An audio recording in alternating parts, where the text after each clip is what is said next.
Puji Tuhan kita jumpa lagi dalam kanal YouTube Keluarga Philadelphia. Sudah 3 bulan ya kita tidak berjumpa dan kali ini kita berjumpa lagi dalam konten Spice, seri pemahaman isu. Dalam konten kali ini saya sedang mengangkat sebuah isu yang direkomendasikan oleh teman-teman saya untuk dibahas terkait dengan postingan atau video dari Dr. Deki Gadas dalam kanal YouTube-nya ya, Verbum Veritatis.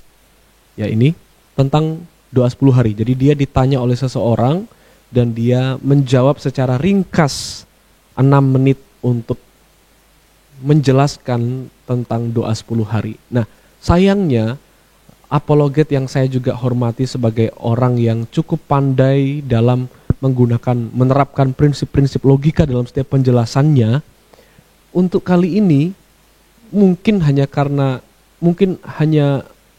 6 menit ya, karena hanya 6 menit dia waktunya terlalu sederhana, jadi terlalu menyederhanakan ya, terlalu simplistik pemahamannya tentang doa 10 hari. Dia tidak melakukan observasi yang mendalam sehingga pernyataan atau penjelasan 6 menitnya itu banyak kesalahan, banyak cacat logika yang harus saya luruskan. Ya, saya secara pribadi selaku orang yang mengadakan atau menerapkan doa 10 hari merasa punya tanggung jawab intelektual untuk membahas atau meluruskan kesalahpahaman yang diperlihatkan dalam konten ini, karena beliau ini cukup jadi panutan ya dalam dunia teologi, dan apa yang dikatakan beliau cenderung langsung diterima tanpa ada pembanding atau tanpa ada penyeimbang. Nah, saya memposisikan diri untuk menyeimbangkan supaya tidak hanya dalam satu perspektif saja, tapi saya ingin menanggapi soal pernyataan-pernyataan beliau atau tanggapan-tanggapan beliau tentang doa 10 hari dalam konten kali ini. Ya, ada 4 unsur di konten ini yang perlu saudara ketahui. Saya akan menunjukkan kesalahan-kesalahan beliau, beberapa kesalahan-kesalahan beliau dalam 6 menitnya itu. Kemudian dari kesalahan itu kita mencoba membahas ya, meluruskan pemahaman supaya saudara punya sumber yang berimbang dari dua sisi ya, dari orang yang kontra dan dari orang yang pro. Jadi saudara secara akal budi, saudara menggunakan akal budi saudara, silahkan mempertimbangkan mana argumen yang secara akal sehat, akal budi bisa diterima. Ya. Kemudian unsur yang ketiga itu ada beberapa pertanyaan balik. Ya. Dia menggunakan metode atau presuposisi untuk menjelaskan tentang doa 10 hari. Nah, saya ingin menguji apakah presuposisi itu bisa teruji atau tetap kokoh jika dalam kasus yang lain. Ya, supaya tidak ada standar ganda begitu maksudnya ya. Jadi kalau memang teruji benar, maka pernyataan beliau benar. Tapi kalau ternyata kokoh tentang doa 10 hari tapi runtuh pada kasus-kasus yang lain, berarti pernyataan-pernyataan beliau perlu saudara pertimbangkan lagi untuk diterima. Jangan terlalu diterima mentah-mentah. Saudara perlu dengar dari sisi yang lain ya. Dan unsur yang keempat adalah merenung permasalahan. Apa yang diangkat oleh beliau dalam kanal YouTube-nya dalam video 6 menitnya itu adalah sebuah keniscayaan hidup sebagai seorang Kristen yang majemuk. Kekristenan itu kan majemuk ya. Gereja itu banyak, aliran tradisi, aliran teologisnya, tradisinya, denominasi, sinodenya banyak, dan bagaimana kita ini menanggapi perbedaan antara satu dengan yang lainnya ya. Dengan bijak dan dengan cara yang sangat, kalau ikut cara beliau, sangat-sangat biblikal, sangat alkitabiah. Oke, coba sekarang saya ingin menunjukkan kepada saudara beberapa pernyataan beliau yang bermasalah. Saya kutip 6 kalimat atau 6 kalimat ya, 6 pokok yang saya permasalahkan dari pernyataan-pernyataan beliau. Saudara bisa cross check sendiri, saya tidak tampilkan di menit keberapa, tapi saya tidak parafrase. Jadi saya kutip mentah-mentah. Jadi saya hanya pindah teks dari audionya, dari suaranya dia, saya pindahkan ke teks, saya tulis di situ. Jadi saya tidak parafrase dengan bahasa saya, tapi apa yang saya tulis di slide ini sama dengan apa yang beliau katakan. Ya, permasalahan pertama yang saya temukan, dia berkata begini, saudara. Kumpul tiap malam, ini tentang doa 10 hari ya. Kumpul tiap malam kemudian berdoa untuk menantikan turunnya Roh Kudus pada hari Pentakosta. Ya. Dia salah dalam menilai tujuan doa 10 hari yang kita akan bahas nanti ya. Jadi dalam permasalahan yang pertama ini dia tampak salah, bukan hanya tersirat tapi secara tersurat dari kata-katanya. Dia berkata kumpul tiap malam kemudian berdoa untuk, jadi tujuannya apa berdoa 10 hari itu? Katanya dia adalah untuk menantikan turunnya Roh Kudus pada hari Pentakosta.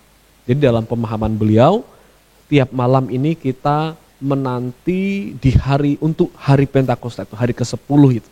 Jadi hari pertama sampai hari ke-9 kita kerjanya adalah doa untuk menanti turunnya Roh Kudus di hari yang ke-10 atau hari Pentakosta. Ini problem yang fatal dari pernyataan beliau.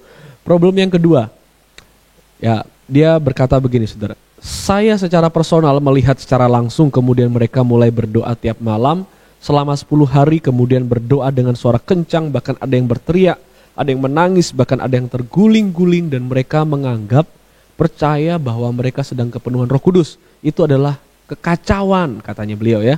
Itu bukan praktik yang sesuai dengan firman Tuhan. Nah, saudara perlu melihat yang saya kasih warna merah. Jadi dalam yang kedua ini yang saya permasalahkan, dia tampaknya gagal membedakan praktik dengan gejala. Nah, itu nanti kita bahas ya. Persoalan yang ketiga yang saya temukan, permasalahan yang saya temukan dalam penjelasannya dia. Saya tidak melawan praktik doa, itu kata dia.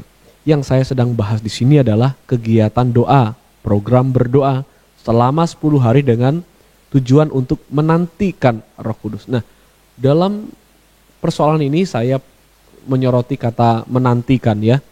Menantikan ini seperti bias begitu. Menantikan Roh Kudus ini dalam pengertian yang seperti apa?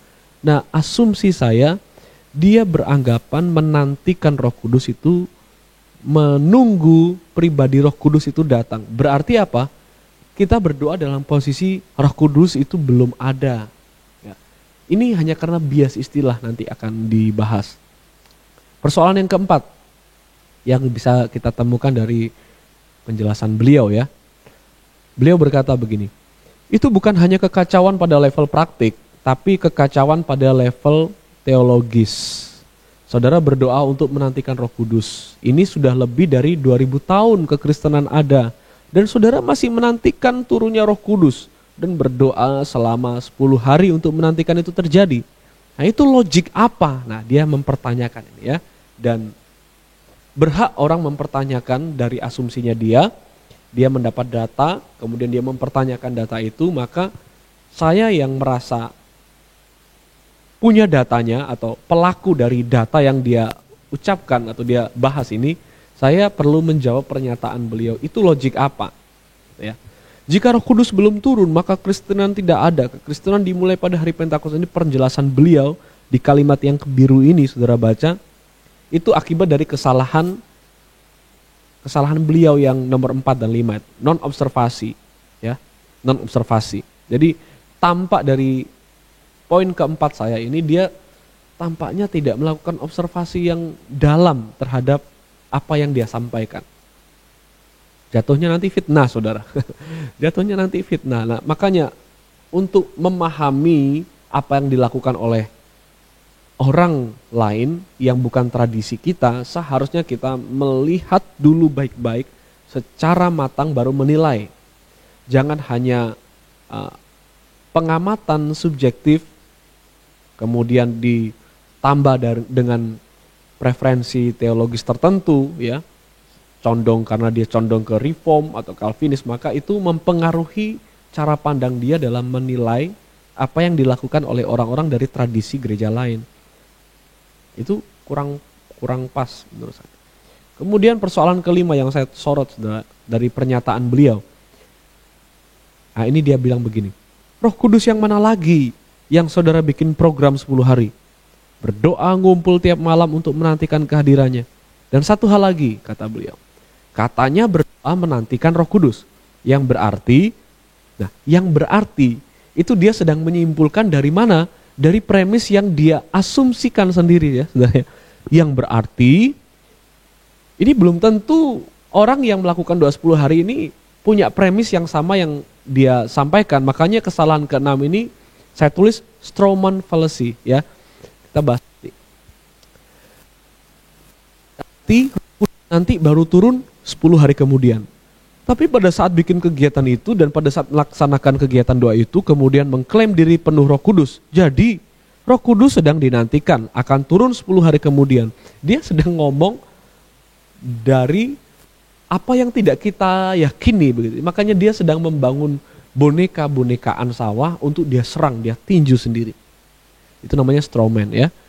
Jadi Roh Kudus sedang dinantikan akan turun 10 hari kemudian, tapi pada saat berdoa menantikan itu sudah mengklaim kepenuhan Roh Kudus. Satu kali lagi saudara-saudara, ini logik macam apa? Berarti dari poin-poin yang saya sorot ini dia dua kali bertanya soal ini logik macam apa? Ini logika macam apa? Apakah memang benar dia bertanya dalam logika yang sehat atau justru dia punya kecacatan dalam premis-premisnya sehingga pernyataan atau pertanyaannya tidak valid. Nah, kalau pertanyaannya tidak valid, dia minta pertanggungjawaban logis padahal dia sendiri cacat logika dalam pernyataan. Poin yang ke-6 yang saya permasalahkan di sini. Ini bagian terakhir ya. Tapi tolong, ini tidak dimaksudkan untuk perdebatan. Ya, jadi dia bilang begitu di akhir dari video 6 menitnya itu dan tidak dimaksudkan untuk diperdebatkan. Oke, tapi dimaksudkan untuk kita pikirkan dan refleksikan bersama. Dan ini yang saya lakukan. Saya memikirkan pernyataan beliau, saya merefleksikan benar-benar, pikirkan, refleksikan, duduk dengan tenang, lalu uji itu berdasarkan firman Tuhan. Nah, jadi kalimat merah ini masalahnya adalah incoherent arguments. Ya, jadi kesimpulannya atau inferensinya tidak sama dengan premis-premis yang ditampilkan sama beliau pada penjelasan sebelumnya. Ya. Tuh, jadi ini saudara, tanggapan saya tentang video 6 menit ini saya bagi dua. Ini bagian pertama. Bagian pertama ini membahas kesalahan atau poin-poin yang bermasalah nomor 1, 3, 4, 5, dan 6. Ya, sedangkan yang bagian kedua akan saya bahas poin 2 dan 7. Jadi untuk video pertama ini saya bahas ini dulu. 1, 3, 4, 5, dan 6. Ya. Ini sekarang masuk di unsur yang lebih dalam lagi yaitu memperbaiki pemahaman yang keliru dari pernyataan-pernyataan beliau yang sudah saya tampilkan tadi. Ya, kita mulai dari yang pertama ya. Saya mulai dari kesalahan nomor 45, non-observasi. Jadi saya menilai ya, dia melakukan penjelasan tanpa observasi. Atau mungkin dia melakukan observasi tapi pengamatan sekilas begitu ya. Tidak benar-benar seperti dia melakukan observasi untuk materi-materi yang lain. Kenapa? Coba kita lihat di sini. Dia berkata itu bukan hanya kekacauan pada level praktik, tapi kekacauan pada level teologis. Ya. Kekacauan pada level teologis katanya. Apakah benar sudah dia konfirmasi pemahaman atau asumsi beliau dengan apa yang kita pahami pelaku-pelaku doa 10 hari benar-benar teologinya berbeda atau ternyata sama? Ada beberapa kesamaan yang cukup untuk membuat dia tidak akan berkata kacau pada level teologis. Kemudian salah perhitungannya. Salah perhitungan itu maksudnya begini. Dia bilang dia seperti hiperbolik tapi salah gitu loh. Dia bilang saudara berdoa untuk menantikan Roh Kudus. Ini sudah lebih dari 2000 tahun kekristenan. Ya hello saudara. Setahu saya para teolog-teolog ya Perjanjian Baru dan juga arkeolog atau sarjana-sarjana teologi sepakat bahwa Yesus mati dan tentunya bangkit dan naik itu di tahun yang sama, tahun 30 atau tahun 33. Dan kalau saya ikuti pemaparan beliau di video beliau lebih prefer ke Yesus naik atau Yesus mati tahun 33 Masehi. Kalau saya tidak salah ingat, tepatnya dia jelaskan itu 3 April 33 Masehi. Berarti kan dia naik ke sorga dan Roh Kudus atau Pentakosta juga terjadi pada tahun 33 Masehi. Kalau saudara hitung saja 2023 dikurangi 33, apakah itu lebih dari 2000 tahun hasilnya? Kan saudara bisa lihat sendiri ya. Sekarang 2023 kemudian dikurangi 33 tahun, apakah hasilnya lebih dari 2000 tahun? Nah, itu saudara bisa hitung sendiri.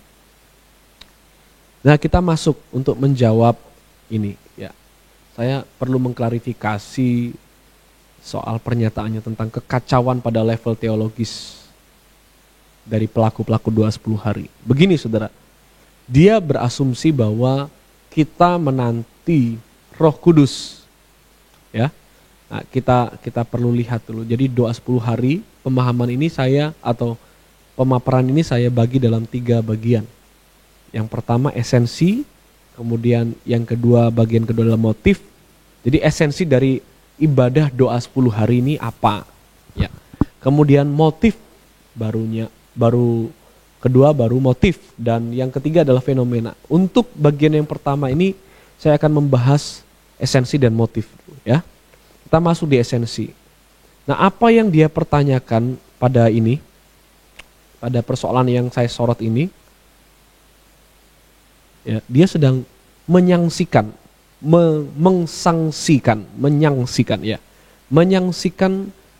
apa yang dilakukan. Untuk apa? Jadi sederhananya begini, untuk apa ibadah doa 10 hari dari kalimatnya ini? Untuk apa ibadah doa 10 hari? Bukankah kekristenan ini sudah ada? Logiknya mana? Kalau kekristenan sudah ada, berarti Roh Kudus sudah turun.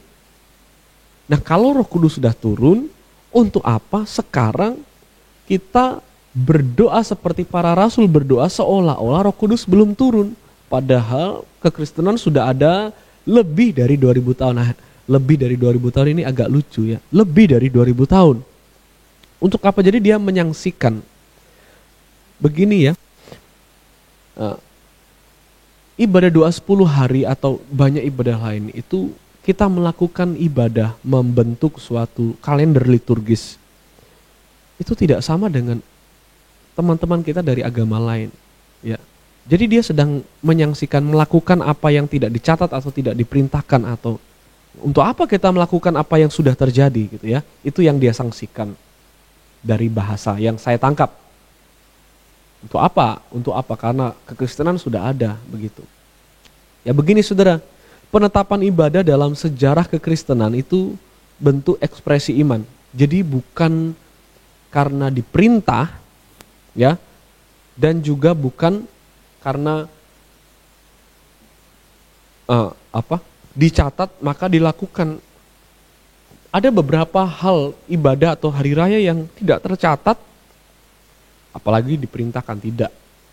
Yang justru dilakukan oleh orang-orang Kristen zaman sekarang, mungkin termasuk saudara. Contohnya perayaan Natal, ya. Perayaan Natal. Kalau Natalnya dicatat, tapi kalau perayaannya tidak dicatat. Tidak diperintahkan juga. Ibadah-ibadah ulang tahun syukuran ulang tahun, kemudian ibadah ulang tahun gereja, kemudian ibadah tahun baru, ibadah tutup tahun, puasa Prapaskah yang 40 hari, peringatan hari Pentakosta, bahkan sudah peringatan atau hari raya kenaikan Yesus Kristus dan hari peringatan Pentakosta itu, kalau saya baca, kalau saya tidak salah ingat, itu baru dilakukan di akhir tahun 300. Ya. Apa maksudnya? Jadi esensi dari apa yang kita lakukan sebagai orang Kristen itu tidak melulu karena tercatat diperintah oleh Alkitab. Nah, ibadah doa 10 hari ini kita ibadah dan berdoa, ya, dan motifnya lain dengan apa yang ada di dalam Alkitab. Itu kita nanti bahas bagian yang kedua ya, motif ya. Ini esensi dulu. Soal menentukan kita boleh ndak ibadah ini, boleh ndak ibadah itu, dilarang ndak ibadah ini, dilarang ndak ibadah itu. Ya, itu bukan menjadi ranahnya kekristenan. Bahkan mungkin beliau Dr. Deki Gadas dan saudara mungkin justru tidak melakukan apa yang dicatat dalam Alkitab. Contohnya, saya tanya berapa kali saudara melakukan perjamuan kudus? Yuk, berapa kali saudara melakukan perjamuan kudus? Apa setahun sekali? Atau pada berapa tahun? Apakah sesuai dengan apa yang saudara lakukan itu sesuai dengan catatan Alkitab? Berapa kali saudara ibadah dalam tiap minggu? Kalau dalam Alkitab, setiap 1 minggu sekali di hari ke-8 atau di hari pertama itu pertemuan, dan setiap hari itu ibadah di rumah ke rumah. Ya, apakah saudara melakukannya? Kan tidak semua gereja melakukannya kan? Kemudian ada ada perjamuan kasih dalam setiap ibadah yang saudara lakukan? Saya tanya juga kepada Dr. Deki Gadas, ya, apakah kalau dia menyaksikan doa 10 hari, ditanya balik, apakah dia melakukan apa yang dicatat dalam Alkitab? Ya, karena ini begini, maksud saya begini saudara. Ini bukan tentang kita melakukan kalau diperintah oleh Alkitab. Melakukan ibadah ya, ini maksudnya ibadah. Kita tidak melakukan kalau tidak diperintah oleh Alkitab. Tidak seperti itu. Ya, karena kekristenan itu bukan agama legalistik. Penetapan ibadah itu tidak didorong oleh perintah eksplisit, tidak seperti teman-teman kita yang lain, wajib 5 kali sehari, ini wajib, ini wajib, ini wajib. Nah, kita tidak punya perintah eksplisit untuk merayakan, untuk melakukan ibadah-ibadah tertentu. Jadi kita punya kebebasan dalam membentuk ibadah-ibadah selama itu tidak bertentangan dengan pokok iman, ya. Dan penetapan ibadah itu tidak dibarengi sanksi sosial. Maksudnya begini, kami yang melakukan doa 10 hari tidak beranggapan bahwa yang tidak melakukannya itu berdosa, sesat, masuk neraka. Tidak boleh orang Kristen, dan Alkitab tidak membentuk suatu atmosfer atau suatu worldview yang seperti itu. Jadi bagi yang mau melakukannya silakan, bagi yang tidak melakukannya ya itu adalah penghayatan dia tentang iman dia. Ya. Jadi penetapan ibadah apapun itu tidak dibarengi sanksi sosial, apalagi sanksi kekekalan. Ibadah apapun, saudara. Ya, ibadah Natal kah, ibadah Paskah, perayaan Paskah ya, Jumat Agung kah, Kamis Putih kah, Sabtu Sunyi dan lain sebagainya, itu di Alkitab tidak ditulis. Kalau kamu tidak merayakan ini, kalau di Perjanjian Lama jelas hukum Sabat. Tapi dalam Perjanjian Baru saudara tidak akan menemukan catatan bahwa tidak melakukan ibadah-ibadah tertentu, hari raya tertentu itu akan dikucilkan atau dianggap sesat, ya. Jadi orang melakukan anatema di gereja purba itu bukan ditentukan dari apakah dia tidak beribadah, tidak melakukan ibadah tertentu, atau apakah dia melakukan ibadah tertentu yang tidak dilakukan orang lain. Anatema atau pengutukan oleh gereja purba itu selalu hanya karena doktrin, ya. Doktrin yang tidak selaras dengan firman Tuhan. Apakah itu Tritunggal, apakah itu Dwinatur Kristus. Soal ibadah bebas. Ya, kita bukan agama legalistik. Di mana ini kan ibadah sudah selesai, ini kan ibadah sudah tidak perlu dilakukan, ngapain melakukan seperti mubazir. Kita tidak mengenal worldview, kekristenan tidak mengenal worldview semacam itu. Kalau melakukan ibadah doa 10 hari, kami yang melakukannya tidak boleh menganggap yang tidak melakukannya sebagai orang yang sesat. Tolok ukur sesat bukan apakah orang itu melakukan ibadah tertentu atau tidak melakukan ibadah tertentu. Justru penetapan ibadah itu terjadi karena faktor-faktor ekstra biblikal. Ya. Ini yang harus direnungkan atau harus dipikirkan baik-baik oleh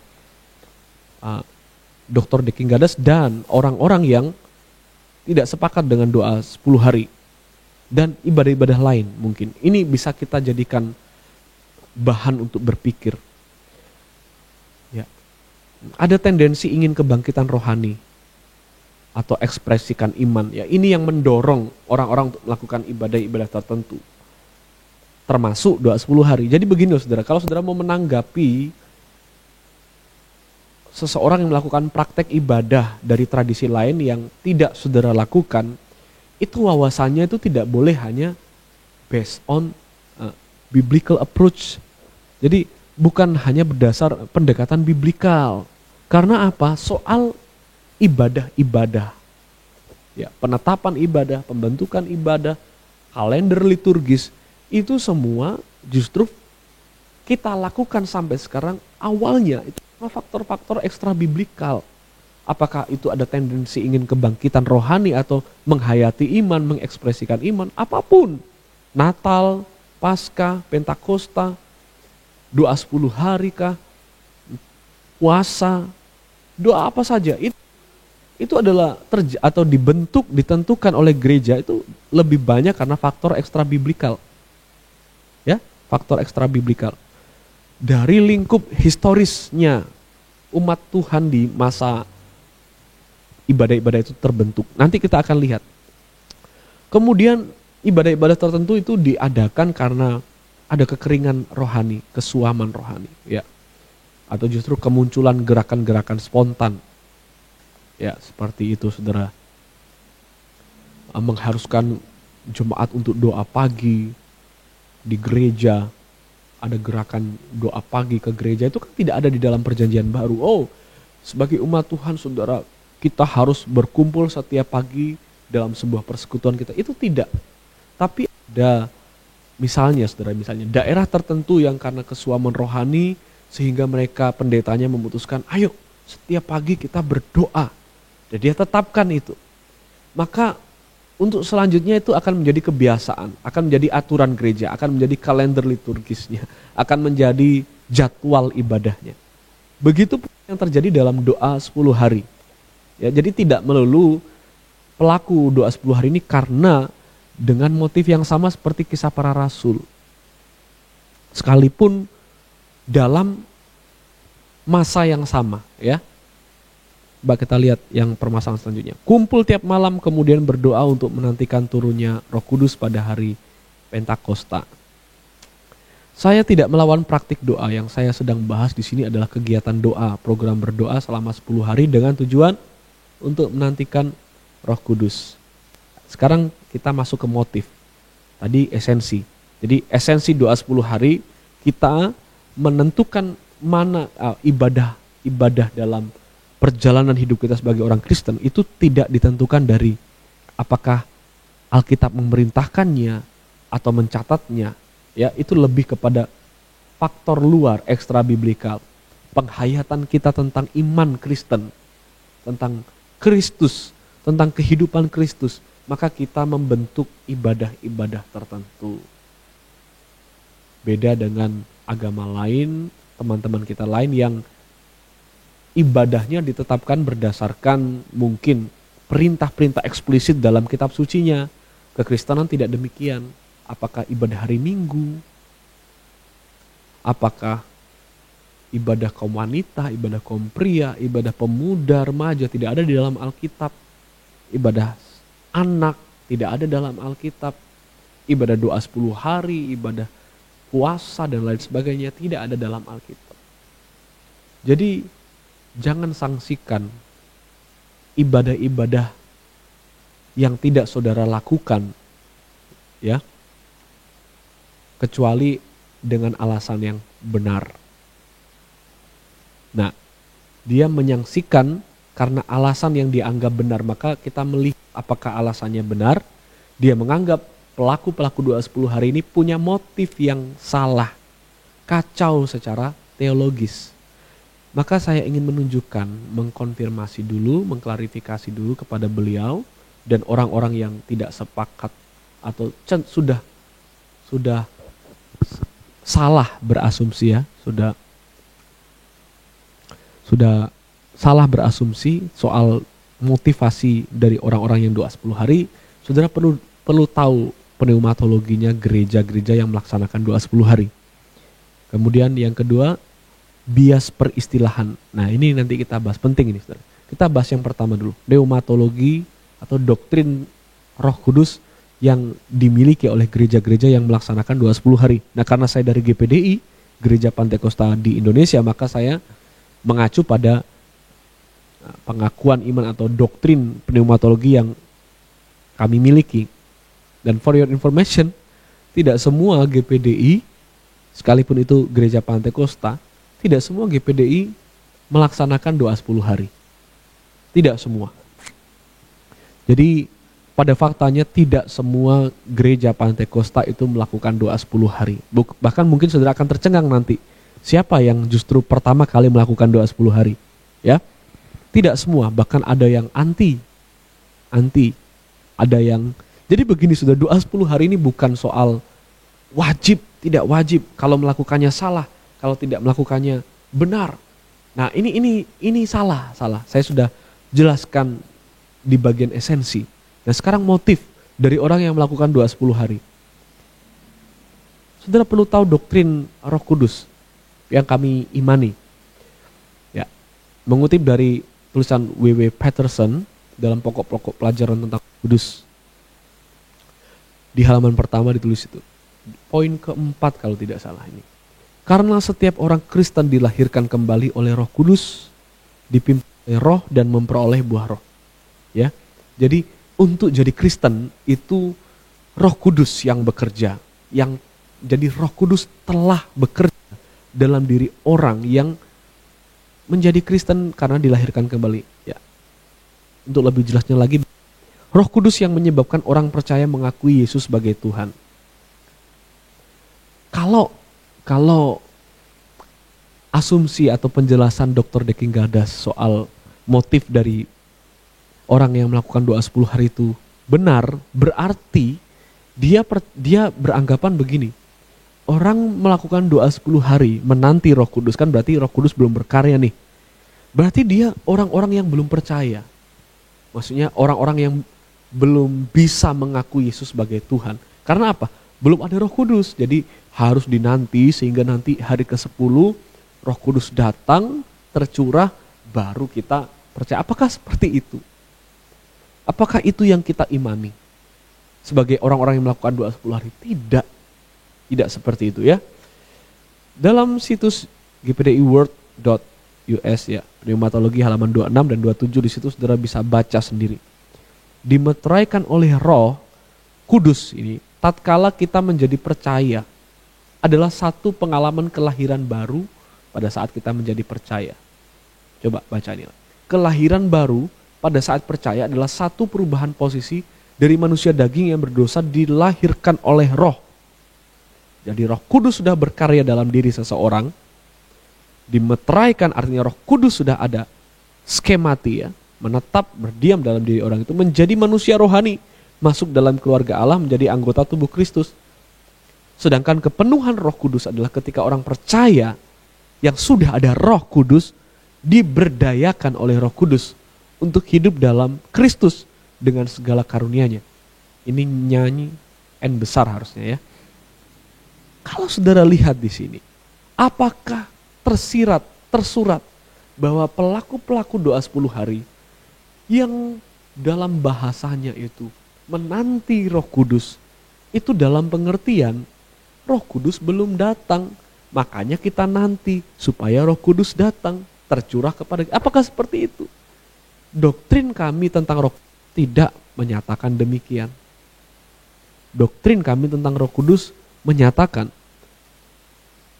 sebelum orang melakukan doa 10 hari, bulan Juni mungkin, bulan Juli, bulan Agustus, Agustus dia bertobat dari hidup yang lama, yang penuh dengan dosa, masuk ke dalam keluarga kerajaan Allah. Percaya kepada Kristus Yesus sebagai Tuhan dan Juru Selamat. Bulan Agustus, kan masih jauh tuh sama doa 10 hari tuh. Di bulan Agustus dia percaya Yesus. Di bulan Agustus itu tanda dia percaya adalah tanda bahwa Roh Kudus sudah berkarya dalam dirinya. Sudah menetap di dalam dirinya. Sudah melahirbarukan dia. Padahal dia belum doa 10 hari. Jadi berarti tidak bisa dipahami bahwa jadi motif ibadah doa 10 hari dari hari pertama sampai hari ke-10 itu bukan meminta Roh Kudus dalam pengertian bahwa Roh Kudus itu belum hadir di hati orang percaya. Tidak seperti itu. Tidak seperti itu. Dr. Deking Gadas dengan cukup lucunya bertanya di videonya, Roh Kudus kan sudah datang, lalu Roh Kudus yang mana lagi yang dinantikan? Nah ini dia bertanya ini karena premisnya salah, presuposisinya salah tentang doa 10 hari. Makanya dia beranggapan, oh berarti orang yang doa 10 hari ini menantikan Roh Kudus karena Roh Kudus belum datang. Padahal ini orang yang melakukan doa 10 hari adalah orang percaya kan? Artinya orang percaya sebelum doa 10 hari, Roh Kudus sudah diam kan? Itu yang kami imani. Roh Kudus sudah berkarya, Roh Kudus sudah diam dalam diri orang percaya. Jadi bagaimana dengan doa 10 hari? Ya, ini coba saudara lihat pernyataannya. Roh Kudus yang mana lagi yang saudara bikin program berdoa ngumpul tiap malam untuk menantikan kehadirannya. Nah, ini kan dia strawman. Dia sedang membuat boneka-bonekaan sawah untuk dia serang sendiri, padahal kami tidak mempercayai hal ini. Dia sedang menyerang apa yang tidak kami percayai tentang Roh Kudus. Dan satu hal lagi, katanya roh berdoa menantikan, ini tentu salah, ya. Tentu salah. Logik macam apa berarti di kalimat terakhir dia bilang, logik macam apa berarti premisnya yang salah sehingga dia kebingungan sendiri. Karena apa? Premisnya salah. Nah, makanya saya luruskan gitu, saudara. Saya luruskan bahwa orang-orang yang doa 10 hari tidak punya anggapan kami belum punya Roh Kudus. Maka doa 10 hari itu tujuannya supaya kami dapat Roh Kudus. Itu kan doa 10 harinya versi para rasul dalam Kisah Para Rasul. Kami tidak seperti itu. Nah, saya memaklumi karena mungkin kita gagal fokus atau termasuk Dr. Deking Gadas gagal fokus karena istilah-istilah yang dipakai oleh pelaku doa 10 hari. Biasanya menerapkan atau praktikkan doa 10 hari itu punya judul ibadahnya ibadah ketuangan Roh Kudus, ketuangan. Ibadah curahan. Jadi seolah-olah itu ibadah yang sama seperti yang dilakukan dengan motif yang sama oleh murid-muridnya. Karena istilah ketuangan dan istilah pencurahan. Jadi seperti ada bias istilah. Sehingga wajar menimbulkan kesalahpahaman. Nah ini makanya saya luruskan dulu saudara. Istilah-istilah ini tidak menentukan makna yang sebenarnya ya. Jadi ini jawaban saya. Ada dia menanggapi soal, ada beberapa netizen dalam videonya bilang, saya melihat orang doa 10 hari, dalam setiap doanya itu selalu pendetanya bilang, terima rohnya. Atau jemaat berdoa, kirimkan rohmu, curahkan rohmu. Kemudian netizen itu bertanya, bukankah Roh Kudus itu sudah tercurah dalam hati kita? Kok doanya minta kirim roh? Kok doanya minta curahkan roh? Kok pendetanya bilang terima rohnya, terima rohnya? Nah ini yang perlu dijelaskan. Ini memang mengakibatkan salah paham. Kecuali kita memahami dengan hati-hati. Saya jelaskan begini. Doa tidak selalu sama dengan keyakinan tentang realitas ya. Doa atau istilah terkadang hanya ekspresi iman. Jadi begini, contohnya benediksi. Benediksi itu doa atau pemberkatan, ucapan berkat dalam setiap akhir ibadah. Ya, jadi pendeta, pemimpin ibadah, imam kan melakukan doa berkat. Apakah sebelum doa itu umat Tuhan belum diberkati? maka harus didoakan, Tuhan memberkati engkau, Tuhan melindungi engkau. Apakah itu berarti sebelum itu umat Tuhan itu belum diberkati Tuhan, makanya perlu didoakan? Kalau misalnya hari Minggu ini sudah diberkati, masa perlu minggu berikutnya diberkati lagi? Kan sudah cukup. Allah atau Yesus Kristus ketika naik ke surga mengulurkan tangannya untuk memberkati umatnya sementara dia naik ke surga, selalu memberkati dan selalu memberkati. Lalu untuk apa berdoa minta kita diberkati? Atau ada doa-doa, urapilah kami, urapilah. Bukankah dalam perjanjian baru itu ada sebuah ayat, kita semua sudah terima pengurapan daripada Roh Kudus. Kita semua sudah terima urapan dari Roh Kudus. Jadi untuk apa kita doa, urapi kami, berkati kami Tuhan, padahal kan kita sudah diberkati. Dan doa-doa ini tidak selalu berarti bahwa realitasnya belum terjadi. Paham ya maksudnya? Maksudnya begini, bukan berarti Tuhan belum memberkati, lantas kita berdoa Tuhan minta berkat. Bukan berarti Tuhan belum mengurapi, lantas kita berdoa Tuhan urapi kami.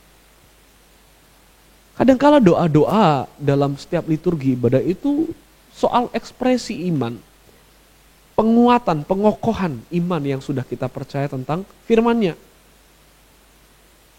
Ya. Jadi penggunaan istilah-istilah itu harus dikonfirmasi dengan pemahaman tentang penggunaannya, tidak bisa dinilai langsung seperti apa yang dikatakan. Contohnya dalam Kisah Rasul pasal 19 ayat 1, 2 dan 6, ya. Saya pakai terjemahan terbaru TB2. Ketika Apolos masih di Korintus, Paulus sudah menjelajahi daerah-daerah pedalaman dan tiba di Efesus. Di situ didapatinya beberapa orang murid. Coba saudara lihat baik-baik. Murid di sini selalu mengacu pada pengikut Kristus, ya. Kata rasul-rasul itu kepada murid-muridnya, murid-murid yang ada di pedalaman itu. Katanya kepada mereka, sudahkah kamu menerima Roh Kudus? Nah, seharusnya kalau sudah jadi murid, berdasarkan doktrin pneumatologi dari gereja manapun, ya, Roh Kudus sudah berkarya.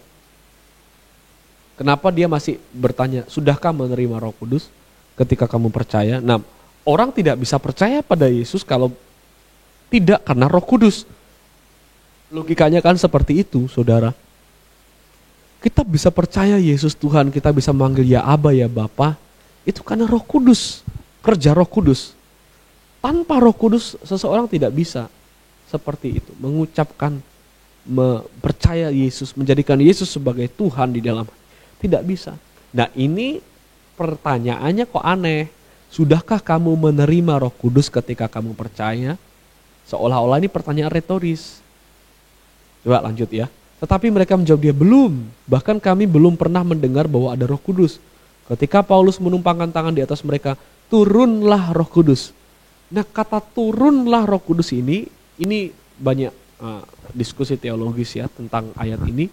Turunlah Roh Kudus ini, apakah berarti baru itu Roh Kudus turun? Baru setelah Paulus menumpangkan tangan.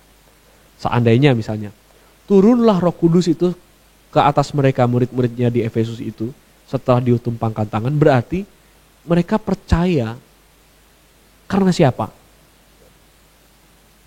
Karena siapa mereka percaya? Karena siapa mereka disebut murid? Karena Roh Kudus. Kenapa disebut turun? Ini istilah. Istilah yang tidak bisa membatasi realitas. Bukan berarti karena di situ dibilang turunlah Roh Kudus ke atas mereka. Bukan berarti sebelumnya Roh Kudus tidak berkarya di dalam hatinya. Roh Kudus tidak menetap di dalam hati mereka. Mereka sudah percaya. Mereka sudah percaya. Saya kutip beberapa dari gereja-gereja lain ya, yang novena Roh Kudus. Noven ini dari kata novem, 9. Jadi umat Katolik punya tradisi melakukan doa novena Roh Kudus ya, hari pertama sampai hari ke-9 sebelum hari Pentakosta. Jadi mereka juga melakukan doa 10 hari dengan bentuk yang berbeda, Gereja Katolik Roma. Saudara yang Katolik mungkin bisa mengkonfirmasinya ya. Jadi dalam masa novena Roh Kudus itu 9 hari itu, umat Katolik berdoa, datanglah ya Roh Kudus, penuhilah hati umatmu dan nyalakanlah di dalamnya api cintamu, utuslah rohmu. Bukankah orang yang berdoa ini sudah punya Roh Kudus di dalam hatinya? Artinya Roh Kudus telah diutus oleh Tuhan ke dalam dirinya sehingga dia bisa percaya. Makanya dia berdoa seperti ini. Kenapa kok masih berdoa datanglah ya Roh Kudus? Bukankah ini hanya sebuah istilah yang tidak mengacu pada realitas yang sudah realitas yang sebenarnya. Ini adalah ungkapan atau ekspresi iman. Sama seperti gereja ortodoks juga. Ya, jadi gereja ortodoks punya doa pada Roh Kudus. Kalau tidak salah pada Vesper Sabtu pagi ya, kalau tidak salah ya. Mungkin umat-umat ortodoks bisa mengklarifikasi. Sabtu pagi menjelang hari Pentakosta sampai hari Pentakostanya dia ada doa yang didedikasikan untuk Roh Kudus. Ya, seperti ini salah satu doanya. Raja Surgawi, ini umat ortodoks, artinya sudah percaya Yesus. Raja Surgawi penghibur roh kebenaran hadir di mana-mana dan memenuhi segala sesuatu. Perbendaraan berkat dan pemberi kehidupan, datang dan tinggallah di dalam kami. Saya mau tanya, sebelum doa seperti ini apakah Roh Kudus belum datang dan belum tinggal? Kan sudah. Lalu kenapa doa seperti ini? Ini adalah doa-doa, istilah-istilah sebagai ekspresi iman, gitu ya. Ekspresi iman kita yang berharap dan mengandalkan Roh Kudus. Bukan berarti orang ortodoks atau gereja-gereja ortodoks saudara kita punya pemahaman mereka menjadi Kristen tanpa Roh Kudus. Makanya ketika hari Pentakosta mereka berdoa, Tuhan Roh Kudus kirimkan, datangkan kepada kami, tinggal di hati kami. Saya percaya gereja ortodoks tidak punya pemahaman yang seperti itu. Gereja ortodoks juga memahami dan percaya, sebagaimana gereja Katolik percaya bahwa Roh Kuduslah yang berkarya, yang membuat orang itu percaya pada Yesus. Sebelum hari Pentakosta, sebelum mereka merayakan, melantunkan novena Roh Kudus, sebelum mereka melantunkan doa pada Roh Kudus, Pentakostarion, yaitu dalam tradisi ortodoks, seperti dengan doa-doa yang punya istilah-istilah atau ungkapan-ungkapan seperti datanglah ya Roh Kudus, tinggallah dalam kami, utuslah ya Tuhan rohmu ke dalam kami. Itu ungkapan, istilah. Ya, kalau dalam gereja Protestan ada banyak himne-himne yang dinyanyikan, yang liriknya juga adalah doa kan, yang liriknya mengundang Roh Kudus. Datanglah ya Roh Kudus, berikan cahayamu, di dalam Kidung Jemaat nomor 228. Saudara bisa cek sendiri mungkin kalau ada kekeliruan. Kidung Jemaat nomor 229. Oh Roh Pencipta, datanglah, masuki hati umatmu. Apakah sebelum dia nyanyi itu, atau ketika dia nyanyi itu, sedang nyanyi itu, Roh Kudus belum ada di hati umatnya, sehingga mereka bernyanyi, datanglah, masuki hati umatmu? Kan tidak seperti itu ya. Kidung Jemaat nomor 233. Roh Kudus, turunlah dan tinggal dalam hatiku. Ini doa-doa yang kalau di dalam gereja Pentakosta karismatik kita disangsikan. Untuk apa jemaat-jemaat doa 10 hari berdoa? Kirimkan, curahkan rohmu Tuhan. Kirimkan, tuangkan rohmu. Penuhi kami Tuhan, utuslah rohmu, curahkanlah. Kemudian pendeta-pendeta bilang, terimalah roh, terimalah roh. Apakah itu dalam pengertian mereka meminta karena Roh Kudus belum datang di hatinya? Tidak. Itu ekspresi iman bahwa kita mengandalkan dan berharap pada Roh Kudus. Sebagaimana yang ada dalam novena dalam gereja Katolik, doa Roh Kudus pada gereja Ortodoks, himne-himne pada gereja Protestan. Nah, sekarang saya masuk pada bagian-bagian terakhir ya. Doa 10 hari gereja Reform Belanda, Dutch Reform Church Synod. Ya, Sinode Gereja Reform Belanda. Saya bacakan ini kisah dari G.W. Anthony van der Lingen. Dia adalah seorang pendeta Reform di Belanda. Reform Belanda di Afrika Selatan, di Paarl. Tahun 1861 beliau merindukan adanya kebangunan rohani.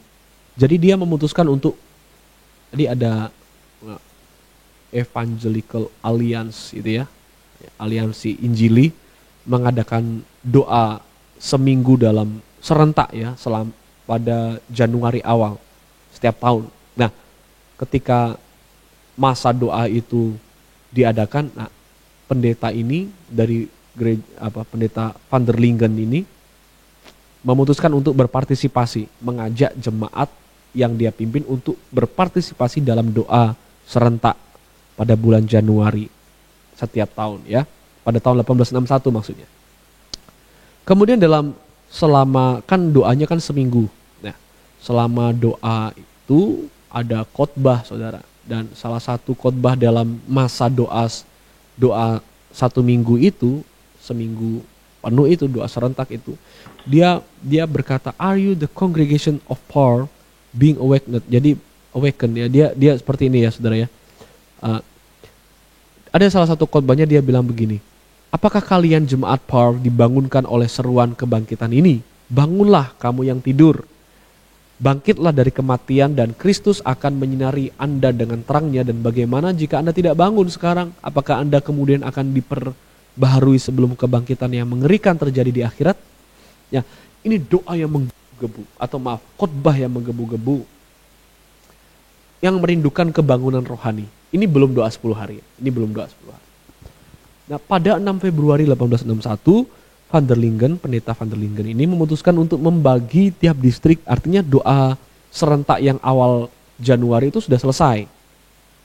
Tapi dia punya gairah untuk meneruskan doa, kebiasaan doa ini. 6 Februari 1861, pendeta ini memutuskan untuk membagi tiap distrik menjadi kelompok sel kecil untuk bertemu sesering mungkin. Sejumlah pengalaman luar biasa terjadi selama pertemuan doa. Nah, salah satu seorang bersaksi, "In the past I knew that I was a sinner itu ya, but now I can feel it." Jadi di masa lalu saya tahu bahwa saya orang berdosa, tapi sekarang saya merasakannya. Ini harus direnungkan bahwa terkadang kesuaman rohani itu terjadi karena kita hanya tahu bahwa kita berdosa, tapi kita belum merasakan kejatuhan kita yang membuat kita butuh Tuhan, haus akan firman Tuhan, haus akan pertolongan Tuhan. Maaf, saya bukan khotbah, saudara ya. Jadi ini hanya renungan saja soal kesaksian seorang jemaat. Karena doa-doa yang sering, makanya dia berkata, "Di masa lalu saya tahu saya berdosa, tapi sekarang saya merasakan bahwa saya berdosa." Tetapi persekutuan doa dalam kelompok sel itu lambat laun meredup. Sampai akhirnya pada Mei di tahun yang sama, Gideon atau menantu Van der Lingen itu menyarankan agar kelompok sel mengambil waktu berkumpul tiap malam selama 10 hari untuk merindukan kebangunan rohani. Dan tebak 10 hari yang dia maksud ini 10 hari apa? 10 hari masa antara kenaikan Yesus dan hari Pentakosta. Ya, di saat gereja-gereja Protestan, gereja Pentakosta belum ada, boro-boro. Gereja Gerakan Pentakosta, Gerakan Pentakosta kan baru membooming 1900-an. Ini kan 1861. 40-50 tahun sebelum Gerakan Pentakosta. Dari gereja Reform Belanda tercatat doa 10 hari sebelum hari Pentakosta. Wow. Jadi dia menerbitkan sebuah undangan melalui The Gerbot, warta gereja ya, dan mengajak semua kelompok doa untuk berpartisipasi dalam doa bersama dari 9 sampai 19 Mei 1861. Ya, jadi 19 Mei-nya itu hari Pentakosta. 8 Mei itu hari kenaikan Yesus. Mereka memutuskan untuk mengadakan doa 10 hari. Selama masa doa 10 hari ini, Jemaat menaikkan doa dengan bercampur tangisan minta ampun. Pada hari Minggu Pentakosta 19 Mei 1861, ketika pendeta van der Lingen berdoa di belakang mimbar dalam ibadah peringatan Pentakosta, dia mendapat penglihatan yang intinya adalah doa-doa umat Kristen tidak akan ada gunanya tanpa pengorbanan Kristus yang telah mati bagi kita. Nah, sejak pengalaman spiritual ini, perhatikan, van der Lingen memutuskan untuk mengadakan ibadah doa 10 hari setiap tahun yang dilakukan antara hari kenaikan dan hari Pentakosta. Dampaknya apa? Sinode Dutch Reformed Church tahun 1867 menyarankan akhirnya semua gereja yang ada dalam sinode itu untuk melakukan doa 10 hari menjelang hari Pentakosta. Dan tradisi ini dilakukan di gereja Reform Belanda selama 150 tahun berikutnya. Jadi siapa yang mencetuskan ibadah doa 10 hari?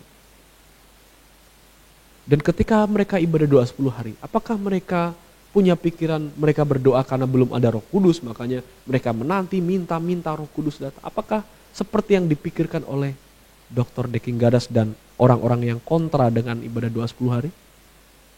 Beberapa tahun setelahnya, gereja Metodis Wesley mengadopsi konsep ini, ya. Dan beliau mengatakan, pendeta van der Lingen berkata, "The revival should not be expected to emanate from pastors, but from the Holy Spirit after persistent prayer." Jadi saudara, ya, jadi kebangunan rohani itu bukan karena pendeta, tapi karena ada gairah doa karena Roh Kudus. Jadi gairah doa dan Roh Kudus berkarya di tengah-tengah gairah doa kita. Doa yang terus menerus. Maka ada kebangunan rohani.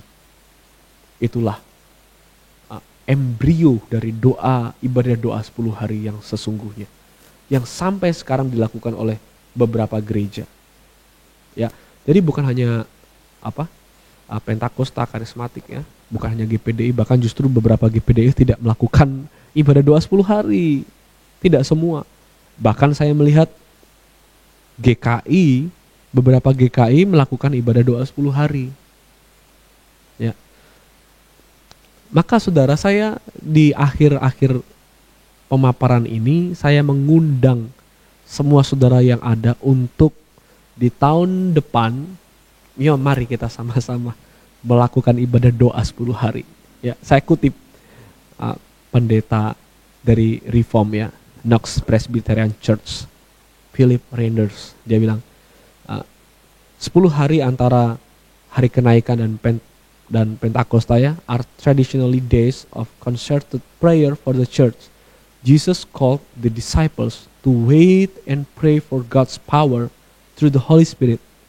Let me encourage you to focus your prayers on a few things.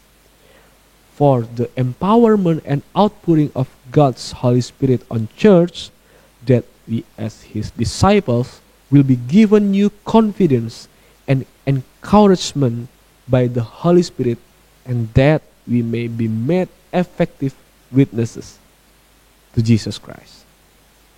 Ini sangat indah dan saya sepakat sekali dengan beliau, karena memang kami tidak berdoa karena kami tidak berdoa karena kami belum ada Roh Kudus. Tidak seperti itu. Kami berdoa karena kami ingin Roh Kudus mengobarkan semangat hidup kudus, ya, semangat hidup memuliakan Allah. Itu motivasi kami berdoa. Sekalipun dibalut dengan istilah-istilah yang kalau kita tidak hati-hati memahaminya, itu akan jadi bias dan salah paham. Dibalut dengan istilah-istilah di dalam doa 10 hari dan hari Pentakosta itu seperti, kirimkanlah rohmu ya Tuhan, curahkan rohmu, tuangkan rohmu, utuslah rohmu. Sekalipun istilah-istilahnya seperti itu, bukan berarti kami menganggap kami belum ada Roh Kudus, makanya kami minta Roh Kudus datang. Ya. Jadi motif dari ibadah doa 10 hari dan peringatan hari Pentakosta yang dipahami diimani dan diyakini oleh orang-orang yang mengadakan ibadah doa 10 hari adalah berdoa agar Allah mengobarkan apinya yang mendatangkan semangat hidup kudus, memuliakan Tuhan dan giat di dalam Tuhan. Karena kami percaya keselamatan hanya datang dari Allah, baik saat kita dimeteraikan menjadi anaknya maupun saat kita menjalani hidup yang telah diselamatkan ini. Hanya dapat dilakukan dan dijalani dengan kekuatan Roh Kudus saja.